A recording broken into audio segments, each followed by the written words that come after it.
Hey guys, this is Heroic Flamingo and welcome to my Guild Wars 2 class guide for the Necromancer.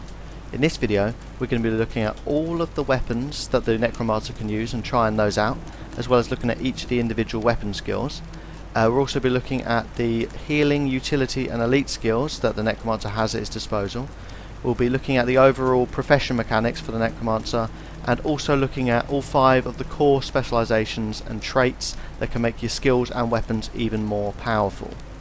So if you're interested in playing as a Necromancer, or you already are and you want to know more, then sit tight and we're going to get started right now. Right, so before we get into it, I just wanted to give you a quick profession overview for the Necromancer. So the Necromancer is one of Guild Wars 2's scholar professions and therefore uses light armor. The Necromancer is a practitioner of the dark arts. They can summon minions and wield the power of ritual and heal themselves with blood magic. Necromancers feed on life force, which they can leverage offensively or use to delay their own demise. So basically, Necromancers have a lot of offensive options. They can use life steal, they can summon minions to attack their foes, they can use wells to have AoE effects on enemies, as well as some positive effects on allies as well. But to be fair, even with that, they have a lot of defensive options. So the Necromancer actually has a higher base health than any other scholar profession, and on top of that, also has access to the Death Shroud, which I will go into a bit later on in this video when I go into the profession mechanics, but effectively it extends your health and makes you unkillable for a short period of time. So that's even better. So without further ado, let's move on to the weapon skills. Okay, so I have here all of the weapons that the Necromancer can use.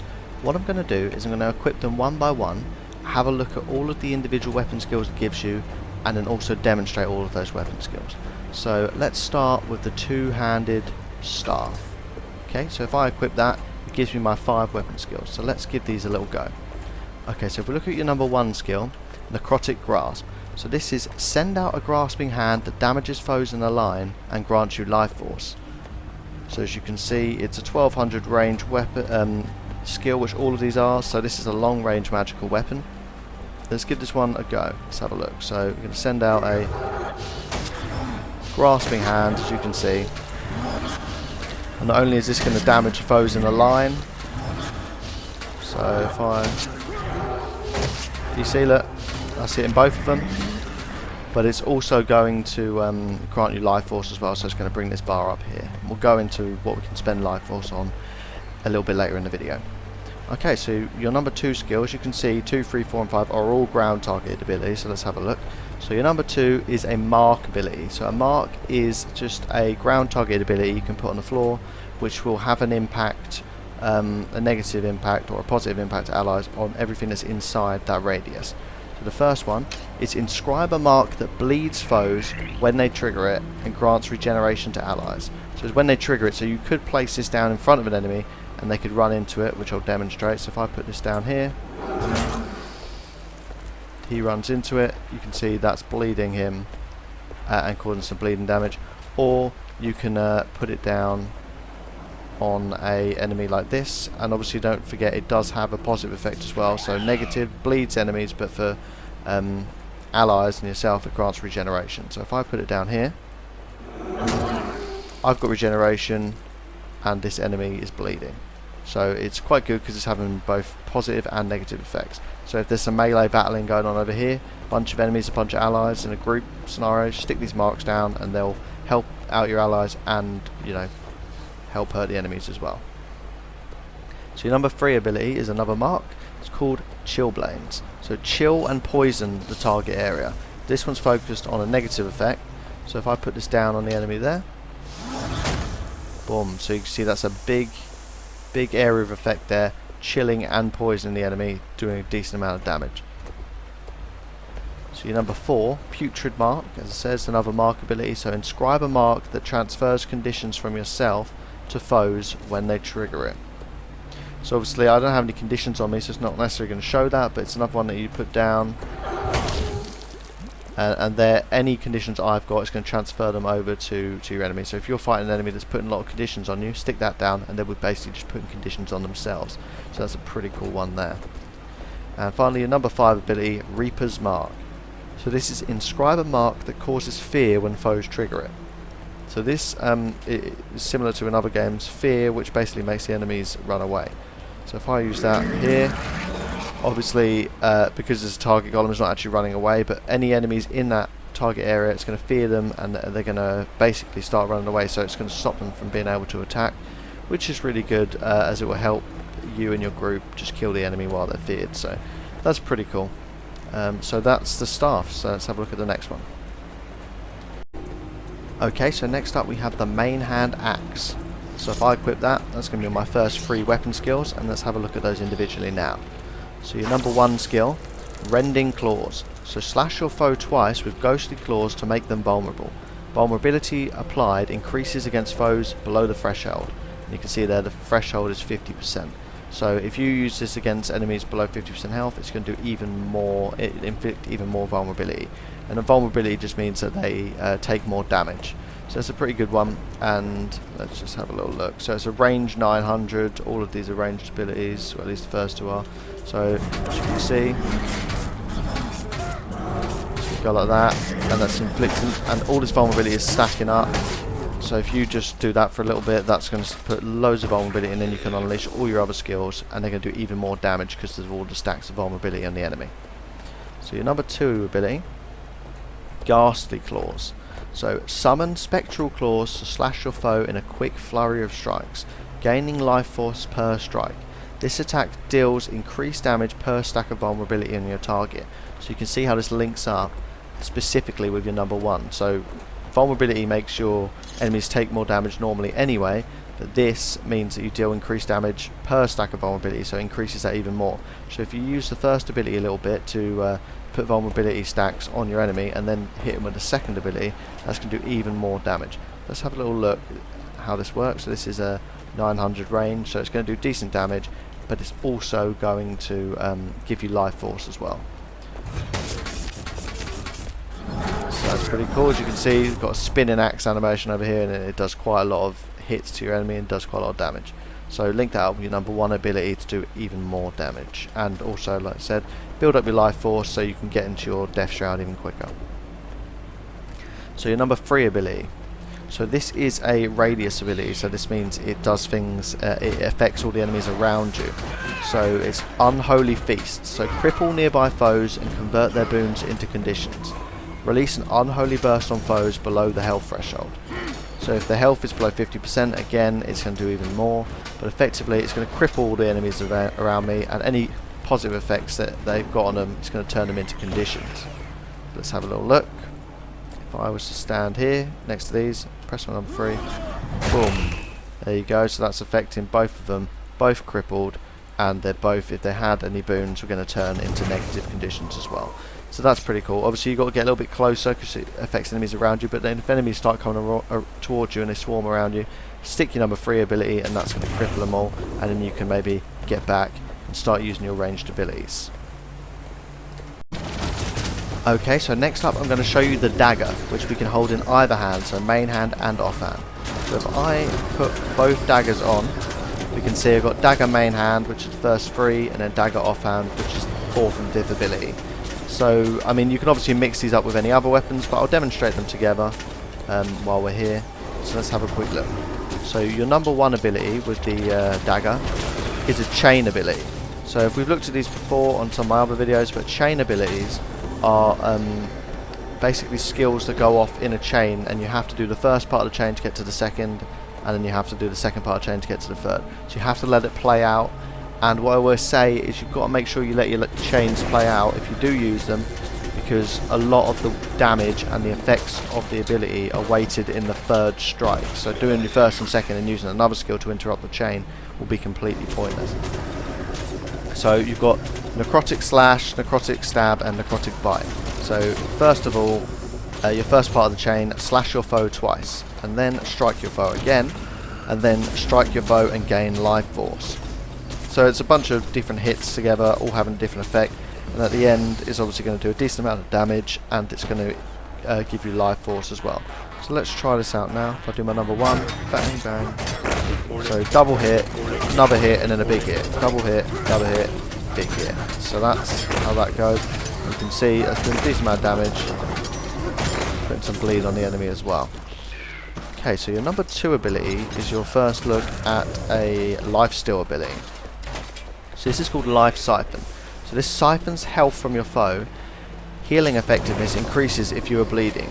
Damage increases if your foe is bleeding. So if you used your first ability there and made them bleed, then you could link it up with this ability as well. So effectively you're going to siphon health from them, and if you're bleeding, you're going to get a positive effect. If the enemy's bleeding, then it's going to deal even more damage. So let's try that out on this guy. So, right, lovely. So you can see there, if you saw the animation as well, it's literally sucking the life out of the enemy, and you're going to be gaining life force as well, and which is pretty sick.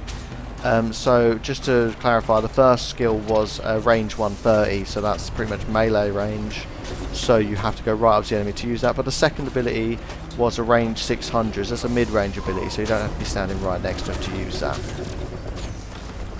Your number 3 ability, Dark Pact, immobilize your foe, bleed yourself. So this is a one of those ones which does a negative effect on the enemy, but also a negative effect on yourself. So it's quite interesting. You have to sort of weigh up whether it's worth it or not.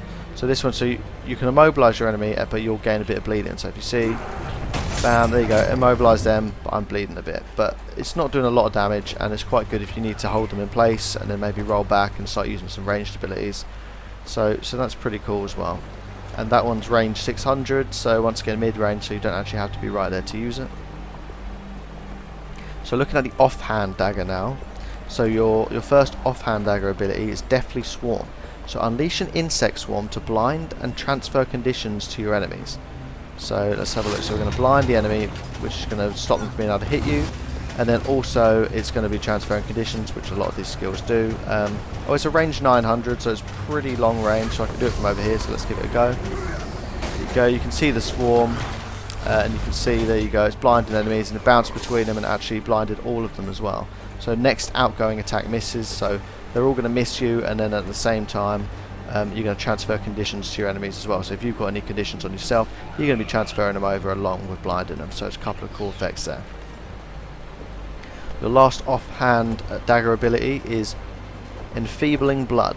So inflict weakness and bleeding on foes in the target area. So this is a ground targeted ability that you can do from relatively long range. So you're going to inflict weakness and bleeding on foes. So it's double whammy. So you're going to do 2 things to him. So if I target this guy here, and then obviously I'm going to place this one down. Bam, there you go, weakness and bleeding. So it's doing 2 effects there, and then you can obviously unleash the rest of your abilities and do extra damage and stack it on top. But that's a pretty good one that you can do to all enemies in a target area. So that's both daggers. So let's have a look at the next one. Right, so now let's look at the Scepter, which is a main hand weapon. So if I equip that, you can see that's doing my first 3 abilities. So let's have a little look at these. So your number 1 ability is another chain ability. So let's have a look starting from the first one. So you've got Blood Curse, Rending Curse, and Putrid Curse. So the first one bleeds your foe, and then the second attack bleeds your foe again, and then the third one poisons and bleeds your foes. So obviously this is mainly focused on making the enemy bleed, and it will stack up as well as poison them on the last hit. So these abilities are all 900, so relatively long range, so I can stand back. If I try my number 1 ability, bleed, bleed, bleed and poison, bleed, bleed, bleed and poison. See, that's pretty good. You can see, and that's all stacking up. So if I let that run for a second, that's going to stack those abilities up and inflict quite a lot of damage over time. You see he's still taking damage now, and that's got his health quite low. So that's pretty cool number 1 chain ability there. So your second ability, as you can see, is a ground target ability. So Grasping Dead. So summon skeletal hands to cripple foes in the target area. So as you can see there, it's going to bleed the foe and cripple them. Well, the foes, all of them in the target area. So if I stick that there, there you go, cool animation there, and crippled and bleed. If there's a bunch of enemies there, you can do that on all of them, and it's going to have a decent effect on every enemy there. And then your final Scepter skill is Feast of Corruption, which is strike your target, gain life force and corrupt boons on your foe. For each condition on your target up to the condition threshold, gain additional life force and inflict torment. because there's a few things to look at there. So you're going to hit the enemy, you're going to gain life force, you're going to corrupt their boons, and then for each of their conditions you're going to gain additional life force and inflict torment. And it says the condition threshold is 5 there, so if they've got 5, can't go any higher than that.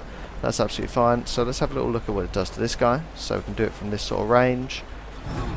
Boom. There we go. You can see that's a stun. So it hit them. It would give me life force, so it's bringing me closer to my death shroud. So if he did have any boons, they'd be corrupted, and also, you know, for each condition he had on them, it would do additional as well, give us more life force and inflict torment. So it's quite a few different things that you can do with that skill. Right, so let's have a look at the next. Okay, so now I want to try out the offhand weapon, the Focus. So this is a magical offhand, replacing your 4th and 5th weapon abilities. Range is both 1200, so very longest range that you can use these from. So if you pair this up with a ranged main hand, then you could attack from quite a distance. So let's give this a go. This guy will stop killing all the target golems. So your first offhand focus ability is Soul Grasp. So this, release a dismembered hand to draw life force from your foe. So as you can see, this is going to inflict vulnerability, and you know, you're going to draw life force. It's got number 2 here, which means it's like an ammo ability. So if I target this guy, use my number 4, boom, you can see inflicted the vulnerability. It's going to steal life force, and then I've still got my 1 here, and there's a little bar going round it, if you can see at the bottom there, and that's recharging. Once that goes back round, that's going to recharge it, and they're going to be back up to 2 charges again. So you can use that twice, so I can use it there, boom, and it only got like a 3-second cooldown, and then I can use it again, stacking that vulnerability up and stealing extra life force. So that's a pretty cool skill to do as well. Your second focus ability is Spinal Shivers. So chill your target and remove up to 3 boons, dealing extra damage based on the number of boons removed. So this is one you're going to want to use on an enemy that's got a few boons going on, because you're going to chill them, which if you look at that, it tells you what that does. Reduces their skill recharge rate and their movement speed, so they're going to be really slowed down. And you're going to remove their boons, and for each boon that you remove, you can do even more damage. So you're going to want to focus this on enemies with quite a few boons. So if I try this out, boom, there you go. So chilled, so that's going to reduce their movement speed and the speed in which they can cast skills. And there you go. So if you had any boons, that would do even more damage. So that's a pretty cool ability. Okay, so the last weapon that we've got for the Necromancer is the Warhorn, which is another offhand. So if I stick that here, that's going to be my last 2 abilities. So I can obviously link this up with any of my main hand weapons to create a decent build. So my first Warhorn ability is Wail of Doom. So screech a wail of doom in a cone pattern, dazing foes. So this is a 600 range, so it's mid-range, so you don't want to be too far away. But if I stood here, that should be fine. And if I press that, boom, there you go. So that's going to shoot that out, and it's going to daze all enemies in that cone. So you can use that, and then you can, while they're dazed, strike them with all your other abilities to do extra damage. Okay. So your second Warhorn ability is Locust Swarm. So gain swiftness and summon a swarm of locusts that siphon health to you from nearby foes. So this is going to be stealing enemies' health and giving it to yourself. And it's basically it's a radius skill, so it has a duration of 5 seconds, and it attacks people in a radius around you. But you have to be pretty close, pretty much within melee range for it to be effective. So it also gives you swiftness, so you can do it when you're running in to fight someone. You'll gain swiftness, so you'll go quicker, and you'll be able to corrupt the enemies. So if I try that out, you can see that's going to do it on him. It's going to do it on him, you know, and you're inflicting that. So you're going to be stealing health off anyone that you're going near there. So if you've got enemies swarming around you there, use that, and that's going to steal health from all of them around you. It's going to help keep you alive, as well as damaging the enemies as well. So that's all of the weapon skills to look at. So the next thing we're going to look at is the healing skills. Okay, so the next thing I wanted to show you guys is the Necromancer's healing skills. So the Necromancer actually has quite a few unique, pretty cool healing skills. So it's a little bit more interesting than normal. So the first one you've got is Summon Blood Fiend. So this is actually your first look at a minion skill, so this is pretty cool. So what this does is it summons a Blood Fiend that transfers health to you on each attack. So if I press this, summon him, here he goes.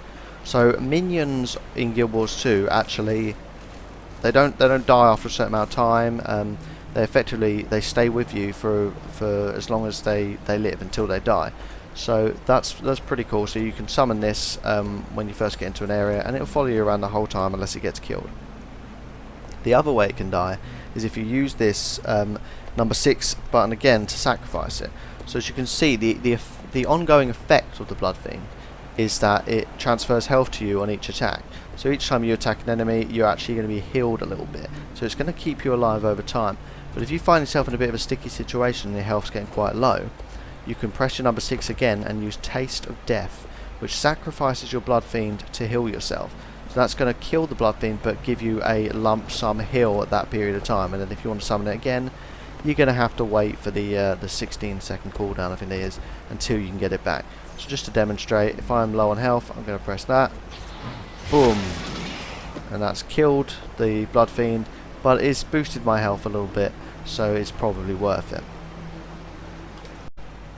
Okay, so the next healing skill that we've got, let's have a little look. We've got Consume Conditions. So this is a corruption skill, and it feasts on your conditions, gaining health for each one consumed, and you become vulnerable. So these corruption skills, they can have negative effects on you as well as positive ones, so you do bear that in mind. So if you look, so it's going to give you a base amount of heal anyway, just a normal healing amount, but then per condition that you've got on you is going to do an extra amount of healing. So if you've got a lot of conditions on you, because if you're using this healing skill, you're probably a bit low on health, so if you've also got a lot of conditions, it's going to heal you extra for each one, so it's kind of a good thing to happen. But it is going to put vulnerability on you for a short amount of time, which means your incoming damage is going to be a bit increased. So do bear that in mind if you're going to use it. So let me just demonstrate that. So if I use that now, whoosh, there you go. Pretty cool thing there. And then you see it had the vulnerability on me there. But obviously it's going to be a decent amount of healing, especially if you've got quite a few conditions on you. Alright, so next healing skill is Well of Blood. So this is your first look at a well skill. So these are pretty cool. They're ground targeted abilities that have effect on everyone in the area. So Well of Blood, conjure a Well of Blood to heal allies. So you're going to place this down on the floor, and wherever you place it, it's going to heal yourself and allies that are within that that radius. It does say there's an initial self heal, so there is a bulk heal, so you can use this when you're low on health. But then it's going to pulse in the ground targeted area and heal you and allies as long as you're within the area per second. So let's give a quick little demonstration of this. So if I place it down on the floor, boom, there's an initial heal, and then it's going to heal you as long as you stay within this area. Over a few seconds it's going to heal you and your allies as well. So that can be pretty good if you're in a group and you want to heal your allies as well as yourself. Okay, so the final healing skill we've got here is a Signet skill. So Signet of Vampirism. So let's try that out. Okay, so Signet skills are skills that have, as you can see there, both a passive effect and an active effect. So as long as you have this on your skill bar, the passive effect will be active. So that the passive effect is steal health from nearby foes while in combat. So when you're fighting enemies, you're going to be stealing health from them. So we're doing a little bit of extra damage to them and giving you a little bit of extra healing as well. So that's pretty cool to have. And then if you activate it, you heal yourself and mark a foe. Allied players will siphon life from the marked enemy. Okay, so it's a basic heal, so you're going to heal yourself, and then whoever you're fighting is going to mark them, and allied players will siphon health from them as well. So it's pretty cool because it does a little bit of extra damage. So do bear in mind though with Signets, once you've used the active ability and it's on cooldown, you won't actually be able to, your passive won't be active for that period of time. So let me just show you. So you've got the passive here, still health from enemies while in combat. If I use that, boom, it's going to have that that effect, but while it's on cooldown, you see that effect's not there anymore. So do bear that in mind. Whenever you use that, you're going to lose your passive until the cooldown is over.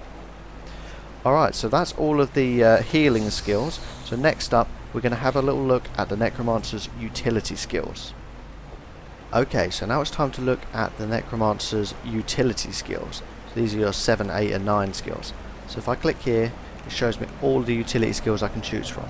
So as usual, there are 20 skills to choose from, 4 of each type. So the top ones are corruption skills, and then spectral skills, signet skills, minion skills, and well skills. So let's start from the top and do the first few corruption skills. So let's do that one, and that one. Okay, let's have a little look at these skills, what they do, and then just demonstrate them. So your first one here is Corrosive Poison Cloud. So this is the corruption skill. Weaken yourself and envelop the target area in a noxious cloud that blocks enemy missiles and poisons foes and leaves them weakened. So there's quite a few things to look at there. It's a ground targeted ability, so I put it down on the ground, and like with all corruption skills, it's going to have some negative effects on myself as well. So it's going to put weakness on myself, but it's going to put a cloud that blocks enemy missiles and poisons them and weakens them. So it has only one negative effect on myself, but quite a few on the enemy. So if I try that out here, if I target this guy, I place this down, boom, you can see it's got that weakness effect on me, but the weakness and poison, and it's affecting him, and it's still, you know, poisoned for the whole time, and that will affect everyone in the area as well. So you can see over this period of time that did quite a fair amount of damage to him, and it would do to everyone in that area. So that's a pretty cool area of effect skill. The next one is Epidemic. So this applies vulnerability to yourself and spreads conditions on a target foe to all nearby foes at a reduced duration. So you want to make sure that, I suppose, that your target foe has conditions on them.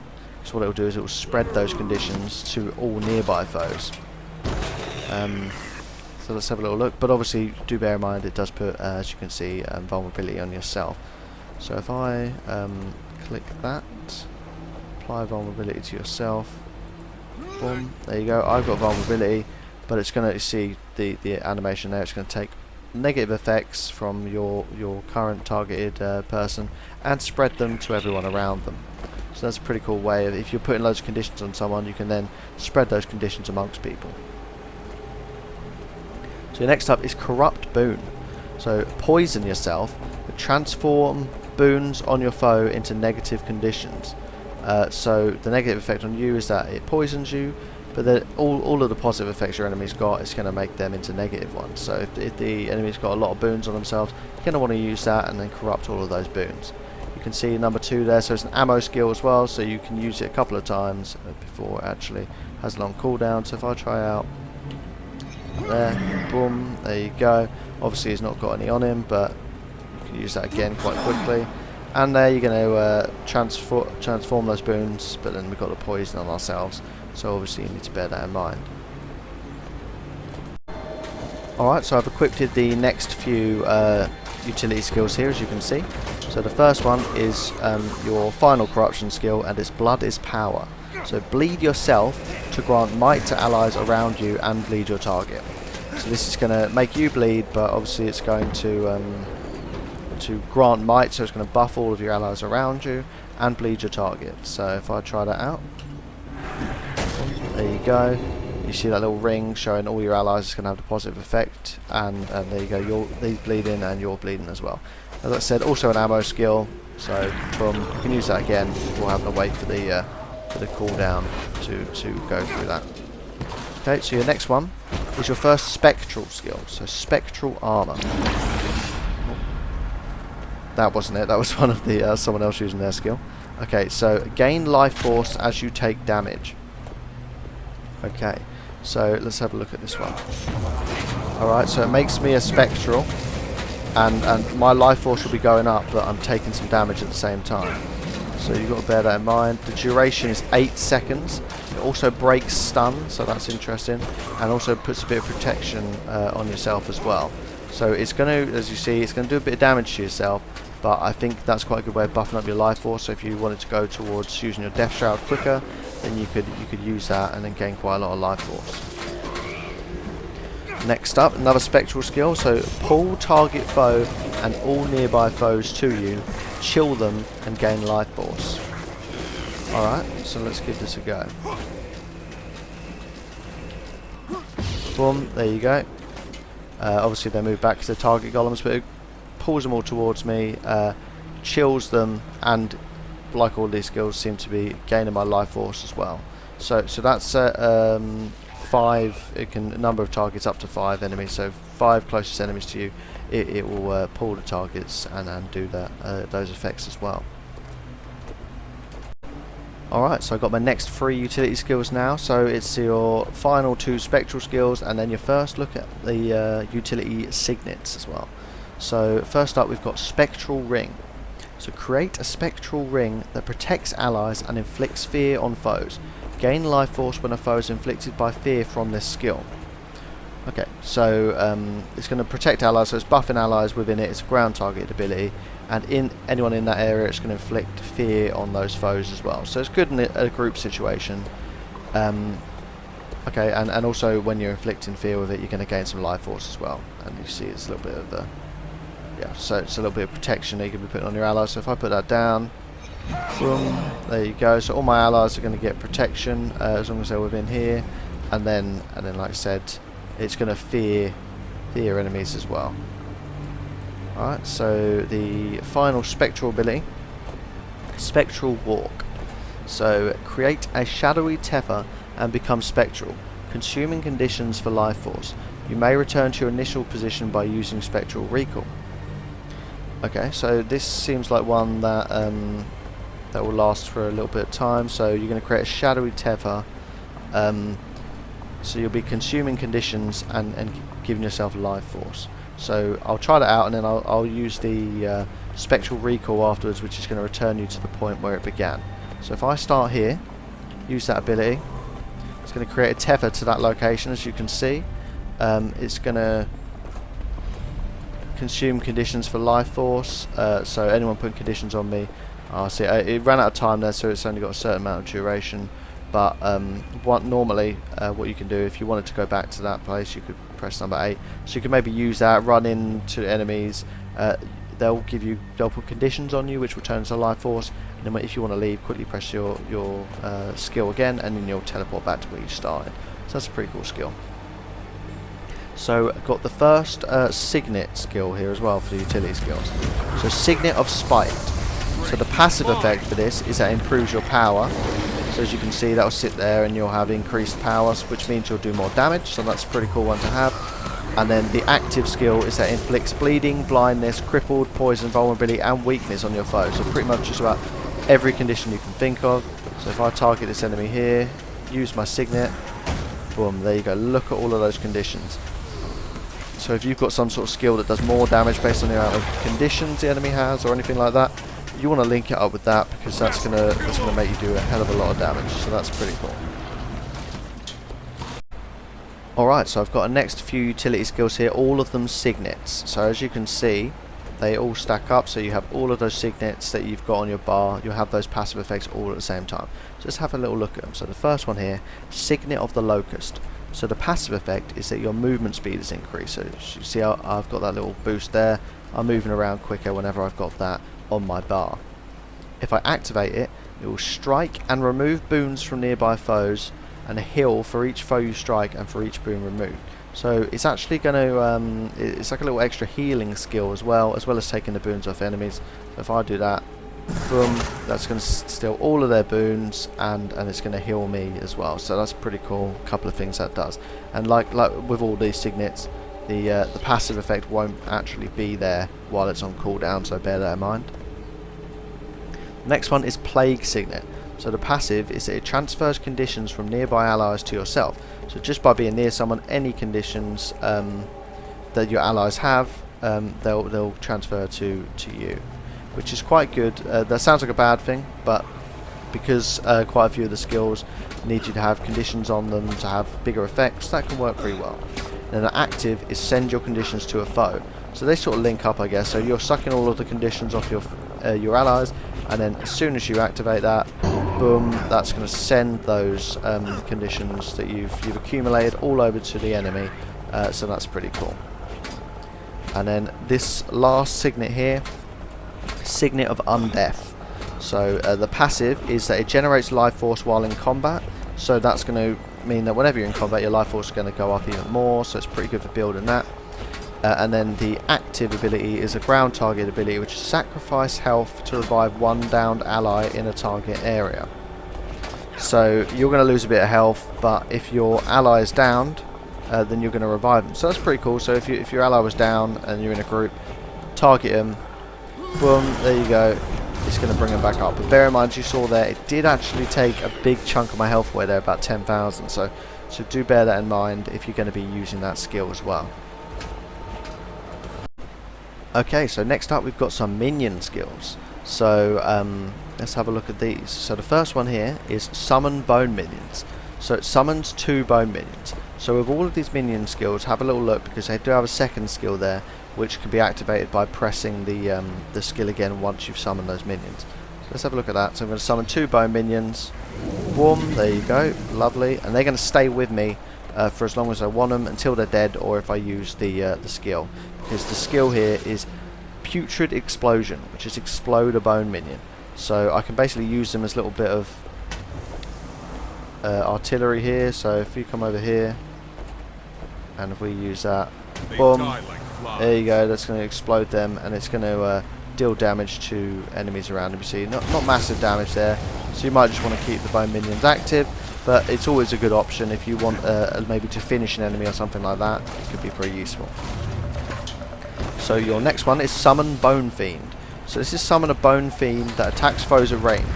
Delivers a crippling attack once every 10 seconds. So this is a ranged minion. So if I use this skill, that's gonna get him there. So I've got a ranged Bone Fiend which will follow me around, like I said, until it dies. And its active ability is immobilize your Bone Fiend, and it will immobilize foes. So this one doesn't destroy it actually. So this will stay with you until it dies. So if I have a look there, the Bone Fiend will attack any enemy you're attacking, and then if you use this, immobilizes your Bone Fiend, and the Bone Fiend is now immobilized the foes. And you can see he's attacking there from range, and every 10 seconds I think it was, is going to do some immobilization as well. So it's pretty good. It moves around and attacks from range and stops your enemy from being able to move, which is awesome. So your next one is Summon Shadow Fiend. So summon a Shadow Fiend to attack foes. Let's try this out. Okay, so this one floats about, follows you around as well, and the command ability is Haunt. So command your Shadow Fiend to teleport to a foe and attack all nearby foes, inflicting conditions. So, oh, there you go, he's killed that one. So let's try it on this one. So if I try that out,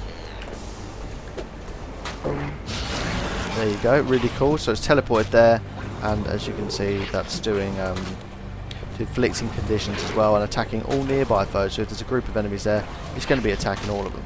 So as you can see, I can have all of these guys active at any one time as well. So I have all these minions, and I can utilize their skills as I see fit. Alright, so the next 3 utilities, we have the final minion skill and the first couple of well skills to look at as well.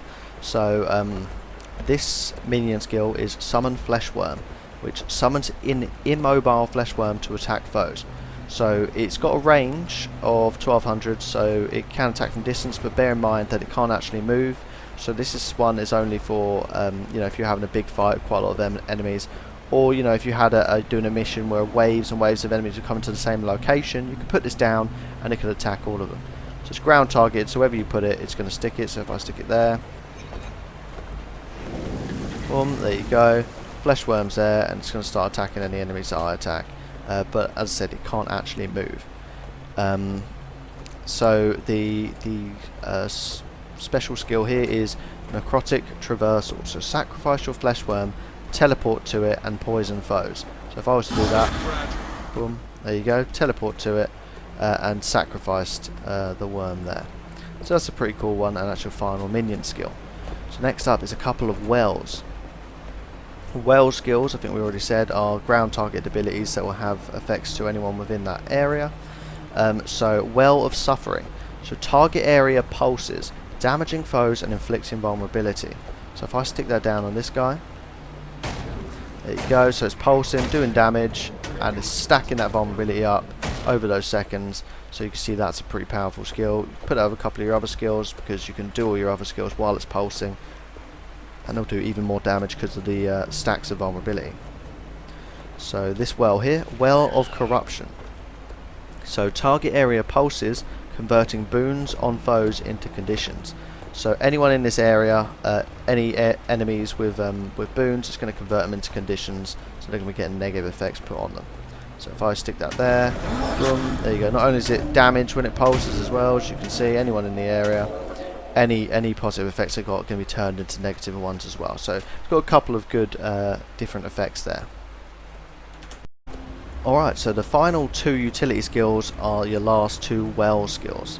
So you've got Well of Power, which target area pulses, converting conditions on allies into boons and granting might.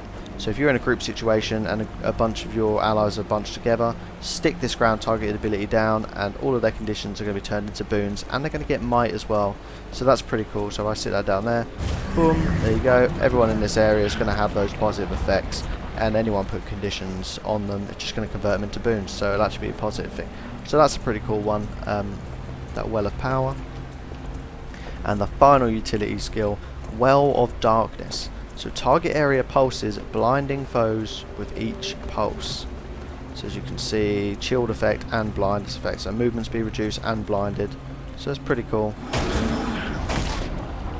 As you can see, there you go, chilled, blinded, damage over time as well. So you can stick that down. It's going to do that to everyone in the area. So I think those well skills are pretty cool. So that is all of the utility skills. So next thing we're going to look at are the Necromancer's elite skills. Okay, so now we're going to look at the Necromancer's elite skills. So that will be our 0 skills here. So as you can see, we've got 3 to choose from. So let's start with the first one.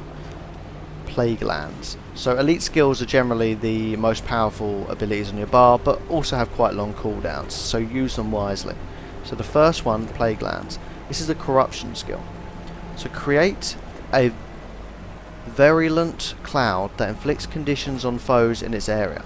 This plague inflicts additional conditions every second it persists. Inflict bleeding on yourself. So with all corruption ones, you've got a negative effect on yourself. So yeah, it's going to inflict a bit of bleeding on you, but it's going to inflict conditions on foes and it's in the area. And the plague inflicts additional conditions every second if it persists. So let's have a little look. This is a radius skill, so this affects everyone around you. So you want to be near the enemies when you use it. So if I use it now, as you can see, bleeding on me, but everyone in this radius, boom, boom, boom, boom.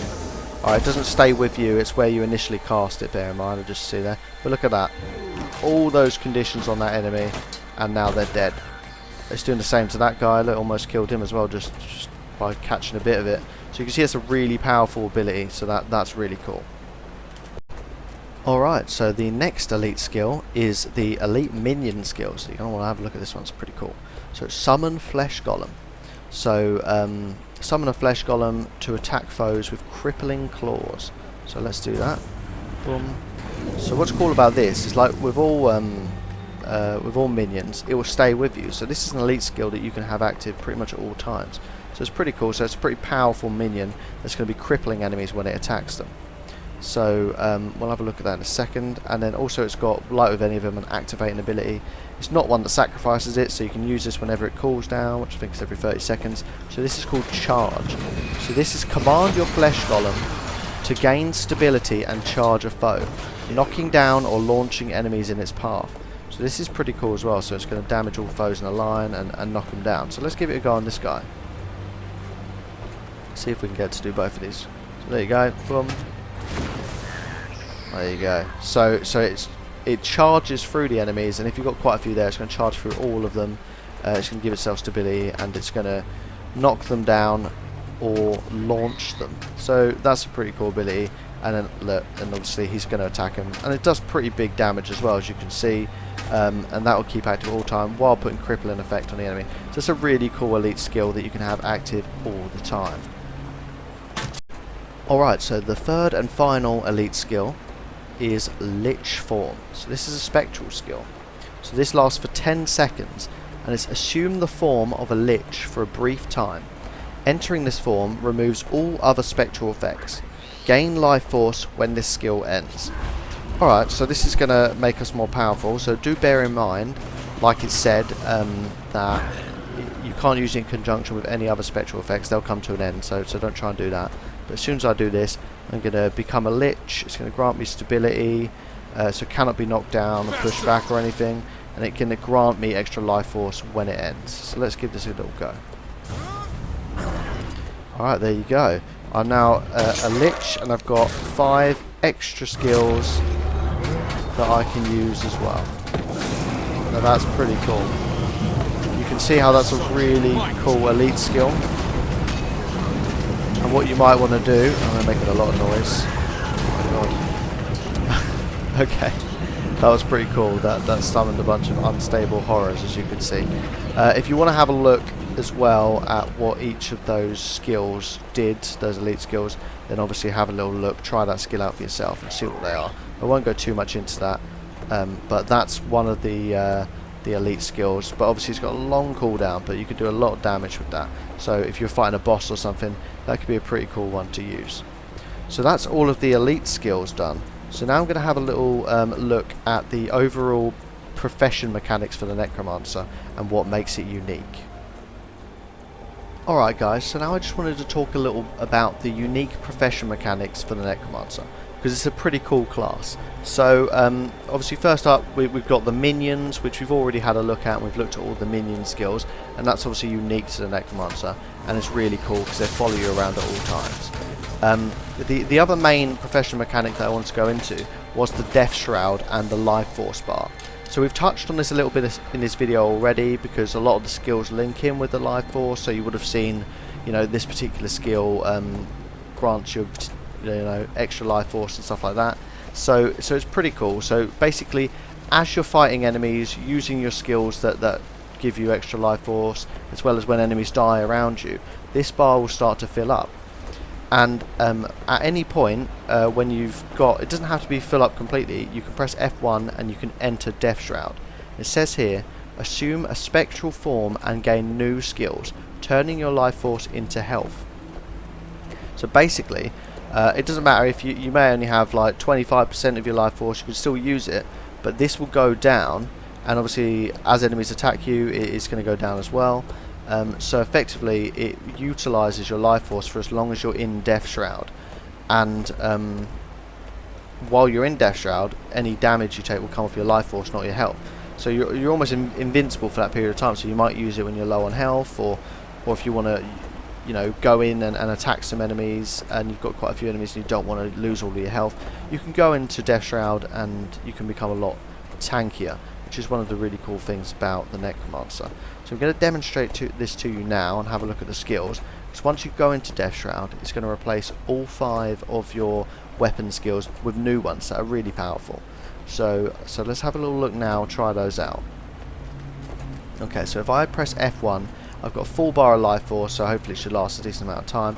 And see if I can have a quick look at each skill just to show you what they do. So your first skill, Life Blast, blast your foe with life force. Your second skill, Dark Path, sends out a claw, and if it hits a foe, it inflicts bleeding and chill on nearby foes, and you can cast Dark Pursuit to shadow step to the initial target. Your third one inflicts fear on your foe. The fourth one damages nearby foes and steals their life force, and your fifth one begins by blinding foes with your life force, pulsing out conditions. They can break this binding if they get far enough away from you, and bound foes are immobilized if the blinding finishes. So that was just a quick little run through of them. So what I'm going to do now is quickly just show you, if I just attack a few enemies, you can see it's going to bump up my life force. A lot of these skills are specifically made so that they grant you extra life force. Like for example, this Signet, generate life force while in combat. So if you want to use Death Shroud a lot, having a Signet of the Undeath is a really good one.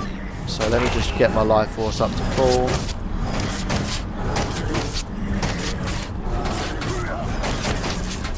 Lovely.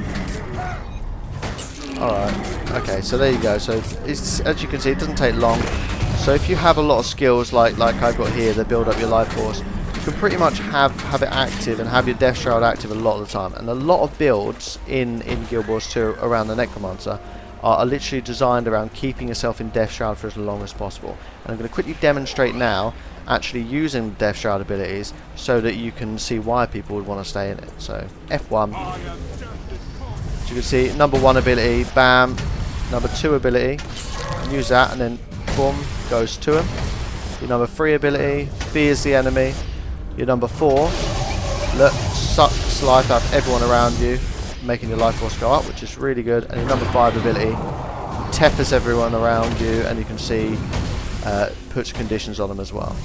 So there's a lot of really cool skills in the Death Shroud, and you see as soon as it runs out, boom, there you go. I've gone back to normal, but as you saw, it doesn't take long to build up that life force and use your Death Shroud again.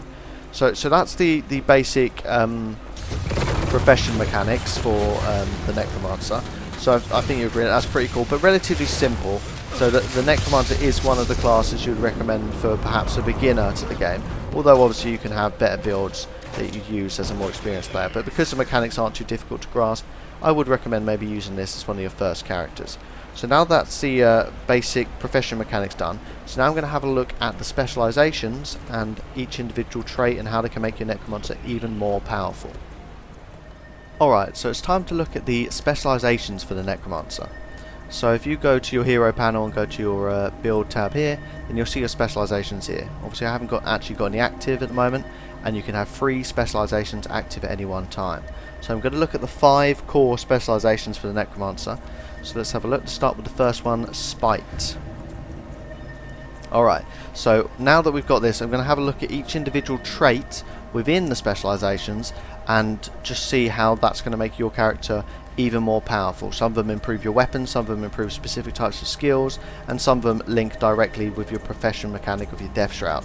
So let's have a little look at Spite then.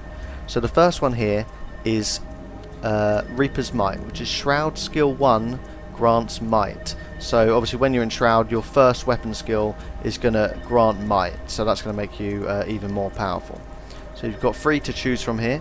So you can go with Spiteful Talisman, which deals increased damage to foes with no boons.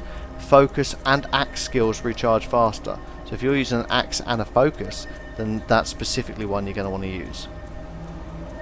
You can choose Spiteful Renewal, Consume Conditions to gain health when you use a healing skill. So this will potentially make your healing skills even more powerful, as long as you've got conditions on you. Or Bitter Chill, which chilling a foe inflicts vulnerability. So effectively, if you're using any abilities like Wells and stuff like that, which inflict chill on an enemy, you're also going to do inflict vulnerability, so that's going to double up, which is pretty cool. You've got Death's Embrace, which is deal more damage while downed, inflict vulnerability when you strike a foe below the health threshold, so that's 50%. So when you so you can do even more damage when you're downed, and yeah, inflict vulnerability if you're attacking enemies below 50% health. So here you get to choose between a few. You've got Chill of Death. So cast lesser spinal shivers on a foe when attacking them while their health is below the threshold. So if you're attacking an enemy that's health is below 50%, you're going to chill the target and remove up to 3 boons, dealing extra damage based on the number of boons removed. So that's pretty cool. So that's going to make you even more powerful there. You can choose Awaken the Pain, which might grant you more power and less condition damage. Gain might when entering Shroud. So that's pretty cool. So when you're in your Death Shroud, you gain might, and it means that your might is weighted more towards power than condition damage, which most people would probably want, to be fair.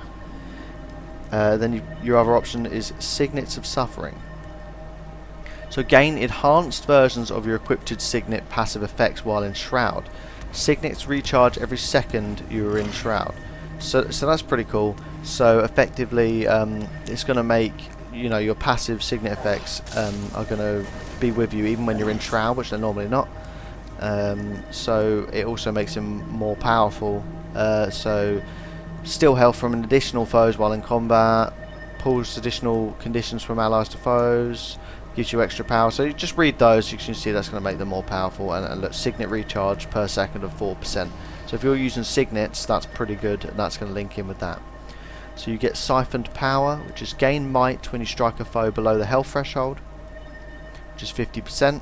So a lot of the skills on here seems to be if you're attacking an enemy below 50% health, you're going to get quite a few additional skills and effects. So here you get a choice of Dread, which is inflicting fear on a foe gives you boons. Shroud skill 3 partially recharges when you defeat foes. Okay, so that's pretty cool. You got Close to Death, which increases damage to enemies below the health threshold. Health threshold is 50% as well, so once again you choose that, you're going to be doing 20% extra damage to anyone below 50% health, so that's really good. And then you've got Spiteful Spirit. Strike around you when entering Shroud. So whenever you enter your Death Shroud, you're going to cripple nearby foes and convert their boons into conditions. Gain retaliation for each foe you strike, converts additional boons to foes below the health threshold. So that's pretty cool there, so that's going to make it even better when you go into Shroud. So let's have a little look at the next one. So Blood Magic. So your first passive one here is leave a mark of blood when you dodge. So whenever you dodge in combat, you're going to leave this mark on the floor, and that's inscribe a mark that bleeds foes while they trigger it, when they trigger it, and grants regeneration to allies. So that's pretty cool. So here you get to choose between Ritual of Life. Cast Lesser Well of Blood when reviving an ally. Wells of Blood revive allies every pulse. So summon a Well of Blood to heal nearby allies. So when you're reviving someone, that's just going to give you extra protection. Quickening First. So it increases movement speed above the health threshold. So health threshold 75%. So when you've got above 75% health, you're going to be moving even quicker. And dagger skills recharge faster if activated while above the threshold. So if you use your dagger first while at over 75% health, those skills are going to recharge faster as well. So Blood Bond. Cast Lesser Signet of Vampirism on your foe when you inflict bleeding on them that matches or exceeds the threshold. Number of bleeding stacks 4. So lots of skills we've got will inflict bleeding, so whenever you do that, you're going to mark a foe and allied players will siphon life from that enemy. So that's pretty cool. Next one is Vampiric. So siphon health whenever you hit a foe. Minions siphon health and transfer it to you. So if you're using a lot of minions, this is going to be pretty cool because you and your minions are both going to siphon health from your enemies. So that's going to be pretty cool. It's going to heal you and damage your enemies at the same time. Life from Death. So heal and partially revive allies in an area when you exit Shroud. So it's going to be positive effects to all your allies around you whenever you exit Shroud. Banshee's Wail. So Warhorn skills gain increased effect duration and reduced recharge. So if you're using a Warhorn in your offhand, you're probably going to want to choose that option. Vampiric Presence. So you and your nearby allies siphon health with attacks. This effect increases while in Shroud. Excellent. So this one here, you got Last Rites. So as long as you're not downed, allies near you do not bleed out if they are downed. Gain healing power based on your current health. So as you can see there, it gives you all of the amounts there in terms of healing power above 75% health and below 75% health and all of that. So you can see how that's going to affect you. So your final choices here are Blood Bank, which health gained over your maximum health is converted to barrier. So that's pretty cool. So if you get healed but you're already on max health, it's not just going to go to waste like it normally would. It would convert to barrier. So that's going to basically give you increased health. Unholy Martyr. So entering Shroud transfers conditions from allies to you. Exiting Shroud consumes conditions currently on you and converts them to life force. So this is pretty cool. So you'll be pulling the conditions off your allies, and then you're going to convert that into life force. So you come out of Shroud, but you'll be able to get back into it quicker because you will have increased your life force. Alright, final one is Transfusion. So Shroud skill 4 heals and partially revives nearby allies. Up to 5 nearby downed allies are teleported to you upon using Shroud skill 4. So that's a pretty cool one. Quite a few of these help with reviving allies, which is good. So they'll be good in a group situation. So the third one is Curses. Alright, so in Curses we've got Barbed Precision. So critical hits have a chance to cause bleeding and increases bleed duration. So if you're got high precision, you're doing a lot of critical hits, then this will be good because it will add bleeding on top of that. Insidious Disruption. So disabling a foe inflicts torment on them. So if you've got a lot of skills where you're going to be disabling foes, then this is good because it's going to add torment as well. Plague Sending. Your first attack after entering Shroud transfers conditions. So that's going to make your Death Shroud even more powerful. Chilling Darkness. Blinding a target will also apply chill. Furious Demise, gain fury when entering Shroud and gain additional precision. Master of Corruption. Corruptions gain reduced recharge time and inflict additional conditions on you. So this, if you obviously if you're doing a lot of corruption skills, it's going to make those even more powerful. But bear in mind, it will inflict additional conditions on you. Path of Corruption. Shroud skill 2 now additionally converts boons into conditions, so that will make that even better. And then you've got Terror. Fear you inflict deals damage each second. So if you've got a lot of abilities like a well skill that does fear and stuff like that, then this is going to make it deal even more damage, so that's excellent. So you've got Target the Weak. So increases critical hit chance for each condition on the foe. So a lot of the things in curses seems to be based on critical hits. So if you've got a lot of precision in your build and doing a lot of critical hits, then I think curses will be a really good specialization for you. So you've got Weakening Shroud. So cast Lesser Enfeeble when entering Shroud. Critical hits inflict weakness. So Lesser Enfeeble is bleed and weaken nearby foes. So that's going to do that whenever you enter Shroud. Next choice, Parasitic Contagion. A percentage of your condition damage heals you. So if you've got quite high condition damage, then it's going to heal you. Lingering Curse. So condition damage is increased while wielding a scepter. Conditions inflicted by scepter skills have longer durations, and Feast of Corruption becomes Devouring Darkness. And Devouring Darkness is corrupt boons from enemies around your target, inflict torment and gain life force for each condition on your initial target up to the threshold. Gain extra life force for each extra foe struck. So that's basically, if you're using a scepter, you're going to want to use that because it's going to make it even more powerful. Alright, so next up is Soul Reaping. So first thing in Soul Reaping is Gluttony. I mean, we can already see one of the effects it's had is it's made my life force higher. So this one, Soul Reaping, I think focuses a lot on the Death Shroud. So if you're going to be using the Death Shroud a lot, then Soul Reaping is definitely one for you. So let's have a little look. As you can see, Gluttony increases the amount of life force gained from all sources. So you're going to be building up your life force even quicker. Options here, you've got Unyielding Blast. Shroud skill 1 inflicts vulnerability. Soul Marks, so marks become unblockable and generate life force when triggered. So if you're using a staff which has a lot of marks, then that's going to make that a lot better. So Speed of Shadows. Entering Shroud grants swiftness and removes movement impairing conditions. So this one here, Sinister Shroud. So Shroud skills gain reduced recharge. Options here, you've got Soul Barbs, which entering or exiting Shroud increases your damage for a duration. Vital Persistence. Gain Vitality. Your incoming healing is reduced, so obviously Vitality ups your health, so you're going to become even more health, and incoming healing is better, so that's going to help with survivability. And you've got Fear of Death. So your fear effects have increased durations. Inflicting fear generates life force. And then you've got Soul Battery. Maximum life force is increased. So maximum life force increased by 20%, which we saw when we went into this specialization. So that's going to make your Death Shroud last for even longer, which is really cool. And then your last three options here, you've got Eternal Life. So gain life force every interval up to the threshold when not in Shroud, and gain protection when you enter Shroud. So the life force threshold does 20%. You've got Death Perception. So gain increased critical strike chance and ferocity when in Shroud. So critical chance increased by 33% and ferocity gone up by 300, and ferocity increased your critical damage, so basically you're going to be doing a lot more damage while in Death Shroud if you use that. Dumbfire. So Shroud skill 1 inflicts burning on your target. So this is going to make your Shroud skill 1 even more powerful, and then add burning to it as well. So that's everything for Soul Reaping. So the final one is Death Magic.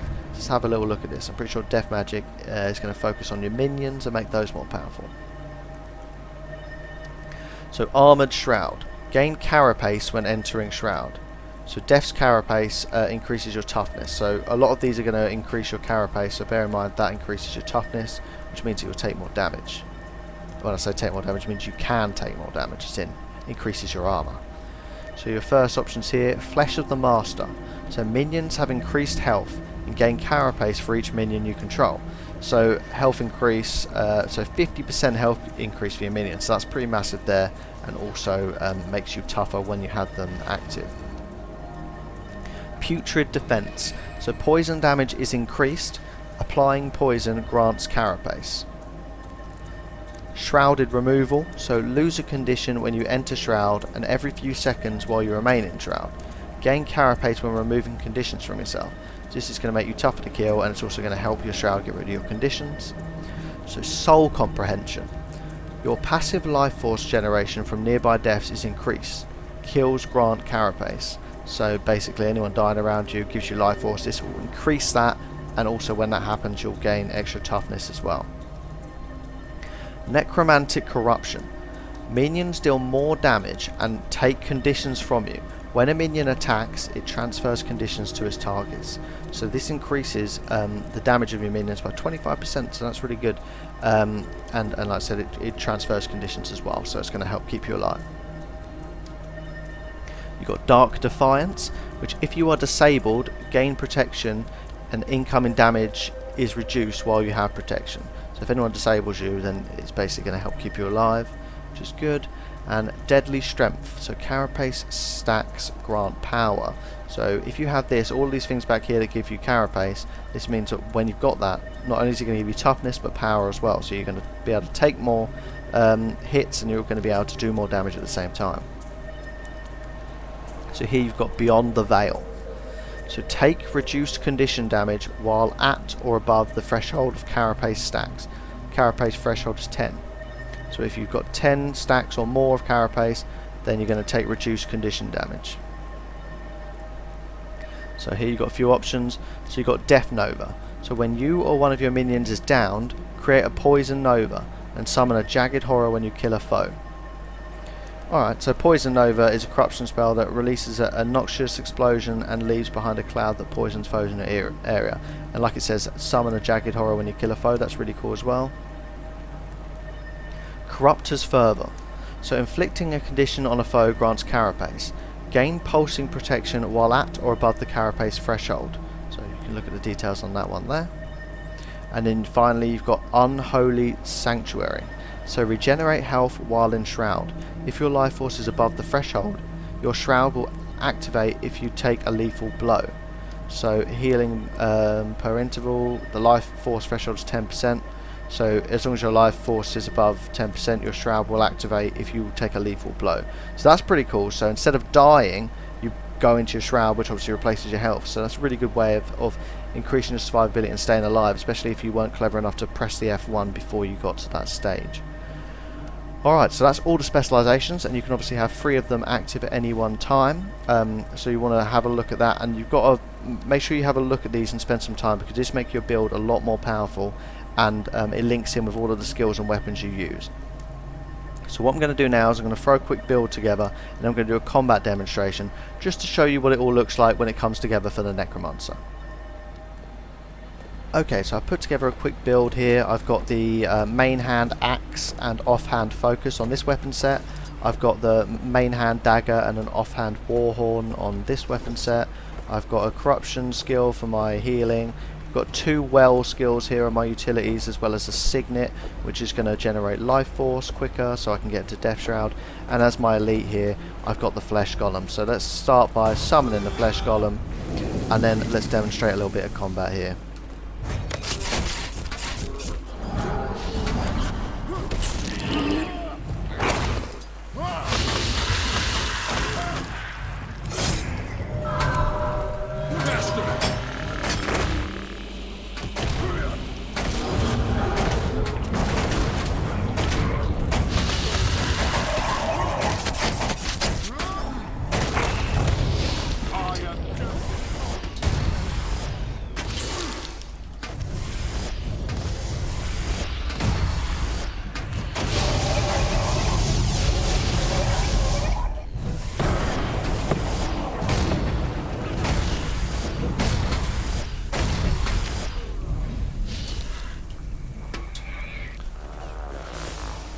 Right, okay, so that's just a basic demonstration of the combat for the Necromancer. So I think we've pretty much covered everything in this video for the Necromancer. Obviously if you've got any further questions on it, then just stick it in the comments below. If you want a video going over all of the classes and elite specializations, and I've got one on my channel, so check that out. And I'll also be doing a video like this for all of the classes and elite specializations, so look out for that, and they'll be coming soon. So thanks for watching, guys. I appreciate it. Like and subscribe to be kept up to date, and I'll see you later. Thank you very much.